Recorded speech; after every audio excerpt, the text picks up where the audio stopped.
Hi, good morning, everybody. Do you hear me very well? Yeah, okay. So today, as Dr. Popovich he said, we're going to talk about stress and performances, and we're going to go through some steps during the lectures. First of all, I will try to present you some theoretical concept talking about stress and defining stress, with giving some criticism about this theoretical concept. I'm going to try as well to explain you how stress can affect performances, and at the end, I will try to share with you another theoretical concept that I discovered this couple of years, and I start to be addicted on it, and I'm using it to be able to contain the stress of the players and to avoid any drop of performances. But before that, we start talking about stress and theoretical concept. If I give you a task to ask anybody, I'm not talking about asking specialists on this field, but asking, for example, coaches, players, or anybody else, but not psychologists or physiologists, asking them about what the word stress means. So at that moment, I'm sure that you will find yourself in front of a variety of definitions. Why? Because according to their experience, that will define stress. You will find a category of people that will define stress as being the stressful situation itself. Another category of people will define stress as being the way that they feel regarding stress. And at that moment, we will talk more about emotional response to stress. Or a third group of people that they will talk about stress or define stress as being the way that they deal with stress. So at that moment, we will talk about coping strategy with stress. So this variety of definition within normal human being, we find it the same even between theoretician and practitioner specialists on the field. Because according to our academic background, or according to our theoretical approach, or according to the target of research, or according to the target of what we have to have as a result in our field when we work with sports, even stress has different definition. And the way that we can deal with stress has different ways as well. So as I said, today we will not talk about all this concept and all this theory, but we will be restricted to some theories and some theoretical concept. But what I want to say, that if we look to all this theory, most of the time, we see that there is always word that repeat itself. We see that stress response is always related to a biological, to a psychological, or to a cognitive and behavioral level. That perception could be the key factor number one that can define the stress response. That stress or the response to stress is a mechanism of survival, and that people respond differently from each other, from an individual to an individual in front of the same stimuli. So if we really take all these words together from all these theoretical concepts together and we will make one sentence, maybe we can have the best definition. And that's some theory has been done. So as I said, we will start talking. I will present you three theoretical concepts. The theory of Selye, the general adaptation syndrome. I will try to explain you to the transactional model of Lazarus and Folkman. And we will go to the theory of threat challenge of Blazovich and the Komata, I think this is his name. So let's start with the Selye general adaptation syndrome theory. In 1930, Walter Cannon was the first one who started working on the stress response. And he developed the concept of fight-to-flight response. He admitted that when any individual is in front of stressors, what will result? A hormonal component will be released. So in the 40s, Selye came and he said, okay, I'm going to try to study more deeper the fight-to-flight response. And he brought other interrogation and question about, imagine if the stressor is not removed or defeated. So what could happen after this fight-to-flight response? And he developed the general adaptation syndrome, which is divided in three phases. The first step is the alarm stage, where the fight-to-flight response exists. The second one, the resistance phase. And the third one, the exhaustion phase. So I'm going to try to start step by step with the phases. Okay? So we have the alarm stage. I'm going to keep you in a sports environment because Selye, he did this on all human beings. But let's try to take an example on the sports environment. Let's say we have an athlete. The athlete is in front of stressful situation. What is stressful situation in our vocabulary as a psychologist?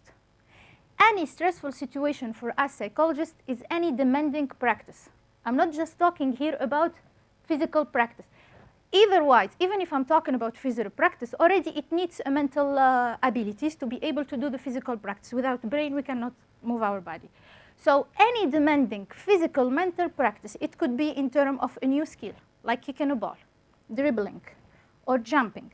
It could be in terms of intensity. It could be in terms of volume. It could be in terms of duration. It could be training during the daily training, a weekly training, a monthly training, or whatever. It's a demanding practice that the player has to answer to it.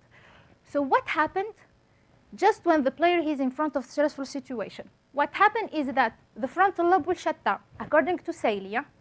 So the frontal lobe would shut down. What does it mean? The thinking process will stop working. And at that moment, Mr. Hypothalamus will take the lead. So what the hypothalamus will do, he will activate two nervous systems.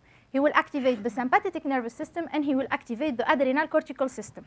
The sympathetic nervous system will work more on the smooth muscles, and the adrenal cortical system will work on the blood streams. And the result of this two systems will create the fight-or-flight response. How? We start with the sympathetic nervous system. The hypothalamus will tell to the sympathetic nervous system to kick to the gear. What does it mean, kicking to the gear?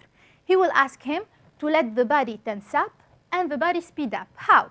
The sympathetic nervous system will send impulses to the gland and to the smooth muscles. And he will tell to the adrenal medulla to release adrenaline and adrenaline. So the first thing that the player is in front of stressful situation, the release of stress hormone, adrenaline or adrenaline from the sympathetic nervous system will come in. This is just a part, because at the same time, the hypothalamus will go to the adrenal cortical system. How? He will release the corticotropin releasing factor, which will activate the adrenal cortical part in the pituitary gland. And this pituitary gland will release the ACTH. And the ACTH will go through the bloodstreams to the adrenal cortex, and this will release 30 stress hormone. So already the combination of the stress hormone released by the sympathetic nervous system and the stress hormone released by the adrenal cortex system will create the fight-to-flight response. And what will happen at that moment? We will have a high heart rate, we will have a high blood pressure, we will have a high level of sugar, we will have a high oxygenation in the muscles will be extremely tense, the player will be ready to react and to execute the task, his alert will be extremely high, and the coach, he will be extremely happy. Because the player, he's doing the demanding practice in a very appropriate way. But this is tricky, because when the coach or the fitness coach is seeing that the player is adapting, but he's just now on the fight-to-flight response. So imagine if the coach will say, okay, let's add another stressor or let's prolong the training phase. So at that moment, what's going to happen? If this stressor is not removed or is not defeated, so the player will go to the second phase, which is the resistance phase. I like this phase, and I don't like it on the same time, because it's a tricky phase. Why?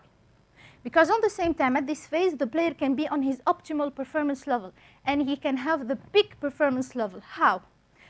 All his physiological arousal will be extremely high, but not to deal with other stressors, but to be able to cope with a certain level of stress, because all his body is trying to create internal balance in his internal system to create the homeostasis.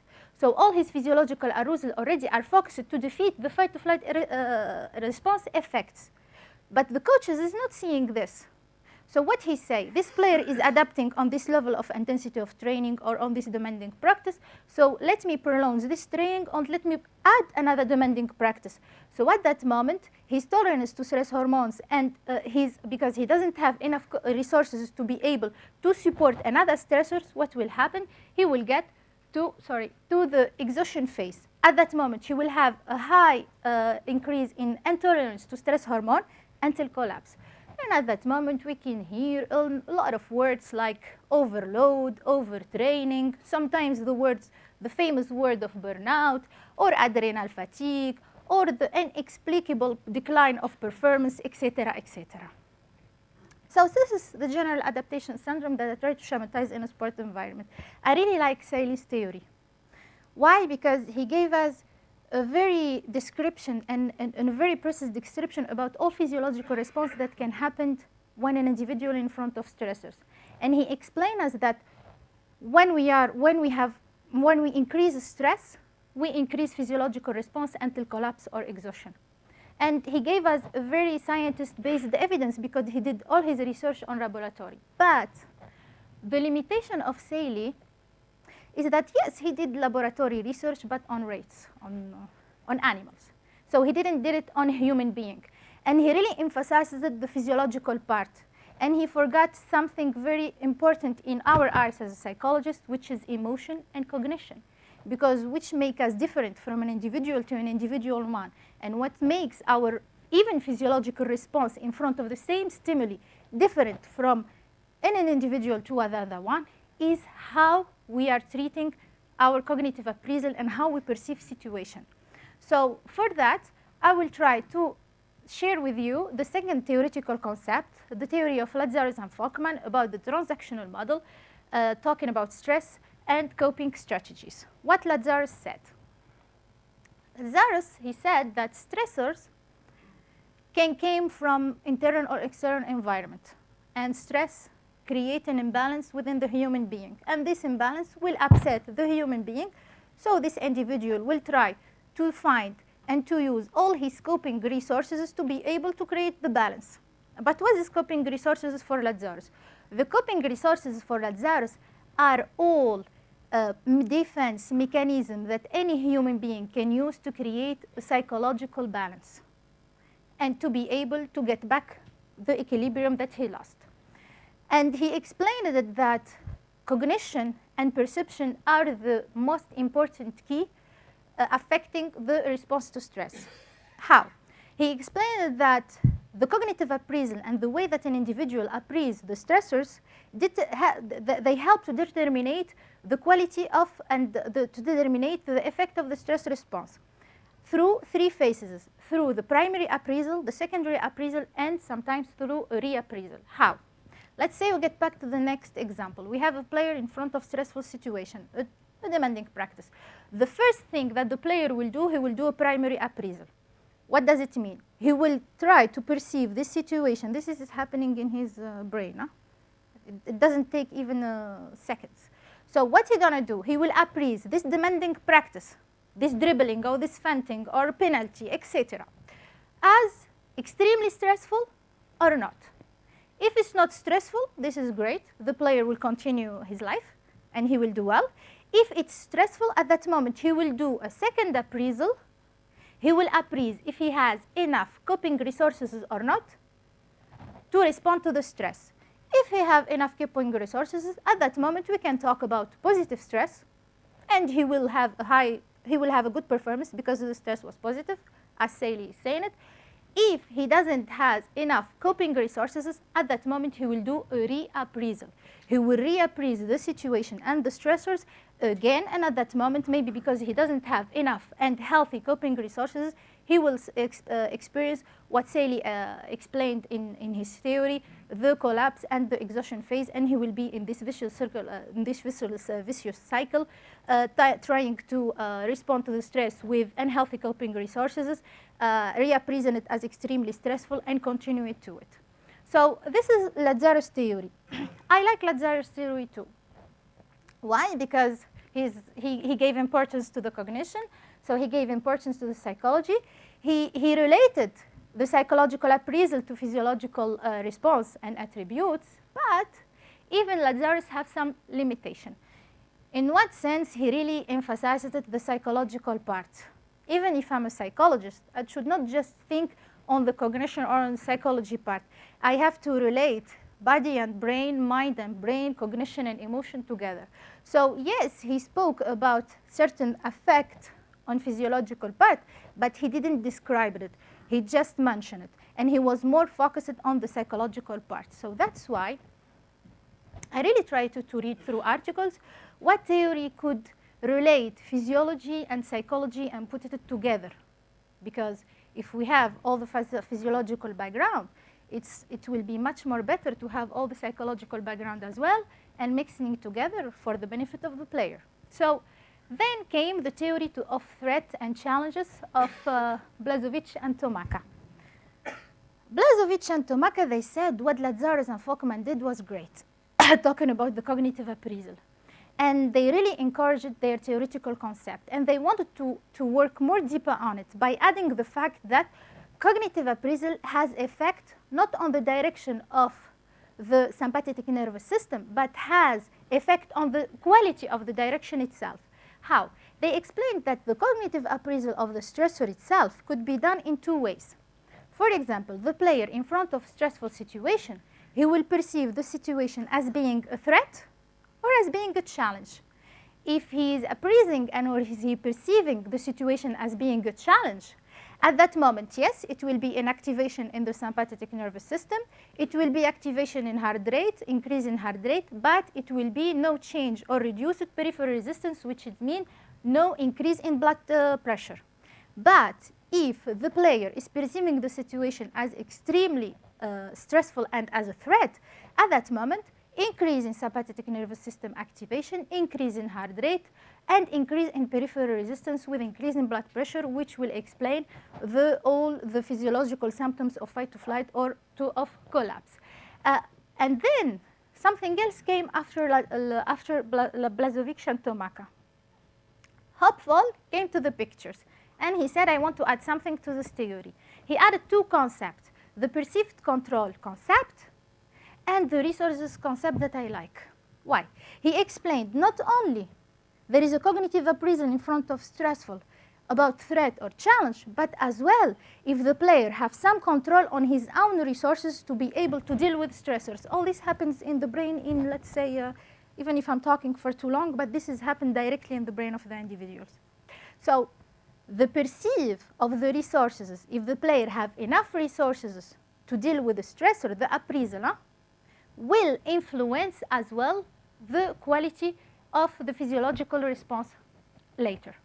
So after this, so when we talk about resource in our work, when we have a player in front of a demanding practice or a training load or a training word, what he needs to be able to execute it? He needs a certain adequate resources. But what he needs in sports fields, he needs adequate recovery. So for us, resources, certain resources can be materials, can be social resource, can be a nutritional resource, can be physical resources. But in sport, we don't say resources, the word that we use recovery. It could be social recovery, it could be psychological recovery, it could be physical recovery, it could be medical recovery. So the appraisal here, when a player is in front of stressful situation, he will appraise the situation as threat or challenge, and he will appraise if he have a perceived control of his recovery resources, and this will affect the quality of his physiological response and psychological response when he will execute the task. So what does it mean? It means when a player is in front of demanding performance or a demand of performance, he will appraise the demand and the capacity of this demanding performance, but he will appraise as well his capacity of recovery. He will see if there is balance between his stress capacity and his recovery limit, and this will affect his physiological attributes. Okay? So, after we change. So, that's what I tried to explain here. So here maybe fitness will like these pictures because about the overreaching, overload, and here there is the Selye's theory and the Selye's, how is it phases. I added to it resources, and here explaining that after, if there is the exhaustion, there is the chronic stress, etc. But what I want to explain you, that for us, stress is an imbalance between performance demand and the resources capacity. I'm not talking only about physical recovery. I'm not talking about physiological part now. There is what we call too the psychological recovery related to the physical exhaustion. Okay? So don't be surprised if I'm talking physiology a little bit, because there is the psychophysiology and the neuropsychology that relate physiology to psychology. So there is a lot of theory that try to treat stress and recovery in sports, but I'm going to talk today about stress and recovery model that I really like. I discovered it a couple of years, and I'm using it now to be able to contain, as I said, stress for athletes and to enhance their recovery and resources level to avoid any poor and drop-off performances. So what Kells and Kelman are saying? They use this model, the scissor model. If you are seeing here, they spoke about stress capacity. The stress capacity could be the performance demand, as I said, volume, intensity, physical demand, mental demand, and there is the recovery limit. They are going in a symmetry and a synergy way. If you are seeing here, means that more we are giving stress to the player, more he needs recovery, and more he needs resources to be able to cope and to deal with the stress that will come after that. And at some point, as we said about the stage of resistance and the peak performance, the overreaching, so it could be in the middle when the stress capacity and the recovery are very synergic. But if we cross this phase, and if we are seeing the player dealing very well, and we say, "Khalas, let's add other stressors and let's prolong," how we said it, the training, because the player can do better. He got a golden medal, so we are more ambitious to make him going to the World Cup or I don't know where. So the coach is very motivated. He wants to do things fast, and he's under pressure as well. So he will add other stresses, and he will add other demanding practice. And at that moment, what's going to happen? The exhaustion phase means that the player will experience a chronic stress in terms of physical and mental chronic stress. And of course, as you are seeing here, I think that most of you knows this curve. He will experience after his performance and after his overreaching, fatigue, exhaustion, health breakdown. I want to use this occasion to talk about the tiredness, exhaustion, health breakdown. Because once I was talking with somebody and he told me overtraining, overload, burnout, adrenal fatigue are all the same. No, they are not the same. In the exhaustion phase, there is steps. And I'm not agree that some people say they are all the same. They are different. Overtraining and burnout are different. Overtraining and overload and adrenal fatigue are different. How? There is steps in exhaustion. Because the overtraining, when we talk about overtraining, it's a syndrome where an athlete is experiencing a high intensity level of training in terms of stress with inadequate recovery. And it's most of the time due to a prolonged training work. This is the overtraining. Because stress is not balanced with recovery, and they prolong the training, means that the stressor is not removed or defeated. But after the overtraining, there is other steps. And that's what some of you, they call it the explained declined performance state, the decrease of 2 weeks of the performance. As we call it, the status. The status, yes, it's a significant decrease of the performance of the players during a period of 2 weeks. But it's coming because of the overtraining. It's not coming by itself. And after the status, then came the famous burnout. So sometimes we receive players and they tell us he has a burnout. We have to find the solution. But he doesn't have burnout. He is in the status period or the overtraining period.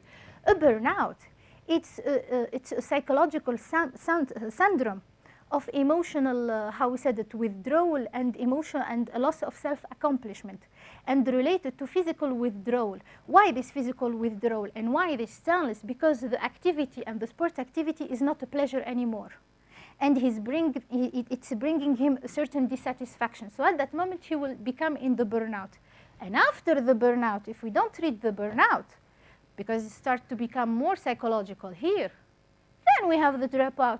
Then we have players complaining and refusing continuing the sport activity, or trying to avoid the match by, I have pain here, I don't think so, I don't have a good self-confidence, or trying to resign from their sports activities, and they're still young and they have all the physical potential to be elites. So after that, we have the dropout. So our work is not working only on burnout. Burnout is the third phase, or on dropout. Please, this player doesn't want to continue training, come and help us. Or please, you have psychological issue. But before starting working on burnout and before starting working on dropout, we have to work on the overtraining as well, psychologists. So we have part in enhancing all issue related to overtraining. How? What we do, we prevent overtraining from a mental part. We try to evaluate all the style factors that can affect, and how we said it, the player from a stress capacity, what the stressors can affect the players as a general stress, psychological stress, social stress, his self-accomplishment, his self-efficacy, etc. We try to control stress and recovery through working with the coaches and knowing their program during training, and we do always monitoring. Monitoring. When we talk about monitoring stress level, of course, physiologists will raise up the hand and will say, we are the specialist one. This is true, you are the specialist one, because you have more, how we said it, scientist data. And the famous tool of monitoring stress, how we said it, the level of stress, is the heart rate variability. because heart rate variability will help you to determine the level of fatigue and the level of stress through heart rate alteration of muscular contraction and nerve signals. This is true. I totally agree. Heart rate variability and physiological tools to monitor stress are extremely important, but they have limitation. Why? Because even heart rate variability and alteration in heart rate are not only related to fitness level and intensity of training. Psychological stress, social stress, problem in nutrition, just even dehydration, and can affect alteration in heart rate. So instead of doing physiological testing at the beginning and then questioning why he has alteration in heart rate, it will be nice if we can do as well a monitoring in terms of his cognitive appraisal on his level of stress as well. And this will help us if we work with the physiologist, and that's what we are doing in sports science. We take the data of physiologists and we take our data and we compare it together to have whole pictures of the stress level of the player and when he has alteration and why this intensity of training is affecting him. It's because his level of fitness, it's because of the training, or it's because of exterior factors. So, but we don't evaluate just the stress capacity, the cognitive appraisal of stress capacity. We evaluate as well and we monitor the cognitive appraisal of the recovery limit as well. How? This is a schema. This is a program of a football coach weekly. So according to the session that he is doing, and according to the intensity of the training, we decide the day where the training is very low. So after the weekend, most of the time, because they have 2 days recovery. And then we do our monitoring. We gave them a form to fill it. It could be, for example, the REST-Q questionnaire. It's a form that we use sometimes every 2 months, every 3 months, depends, because it's a long form. It gives us indication about the general stress, not the sport-specific stress, the general stress or exterior factors that can contribute to rise up the stress of the athlete, his general recovery to do the comparison between them. He gave us too an idea about his sport-specific stress and his sport-specific recovery. So through monitoring the players, we can know where he is in terms of stress and in terms of cognitive appraisal, in terms of stress and in terms of recovery. We can use weekly too the recovery Q inventory. He is very short. He will give us indication about his cognitive appraisal on recovery. After doing monitoring, but we don't use this data. Our target is not the research as a research. Our target is using this data to let the player having an understanding and a feedback about his weekly, monthly level of recovery and stress, and to make him independent. It means that, for example, if he fill this form, he can fill it through iPad, and it will be sent directly to his mail and to my mail. So he doesn't need to come to see me directly. He will have the results. Okay, I have perceived exertion, this number, recovery state. Oh, next week I have to be careful because I had a match, I didn't recover well. Next week I have to be careful. So we are trying to educate them and to help them to have a self-monitoring. So when we do the monitoring, what we do most of the time, our recovery strategy, first thing, sleep. We can do nothing without sleep. Sleep is one of the important things to enhance recovery and reduce stress. So we do positive thinking, we give them coping strategies, and we help them in depending if it's a psychological stress, it's a social stress, if it's a problem with their self-efficacy or self-accomplishment. So according to the stress and the type of stress that they have, we work on the recovery to create a synergy between the level of stress and recovery. Sometimes we cannot change the intensity of training or the intensity of stress related to the athlete. So we focus on the recovery because we cannot change the training program, and maybe he can have consecutive competition. So we focus on recovery. Sometimes we can work closely with the coach, and according to the state of stress and recovery of the player, he can change some elements during his training. And sometimes it depends, means it depends with the objectives of the coaches and with the objectives of the training and with the program during the season. So that's what we do. And we give them, as I said, self-monitoring. We don't want independent player. We teach them, we give them tools, and then we let them go to the jungle by themselves. So thank you, and that's it. I tried to make it short.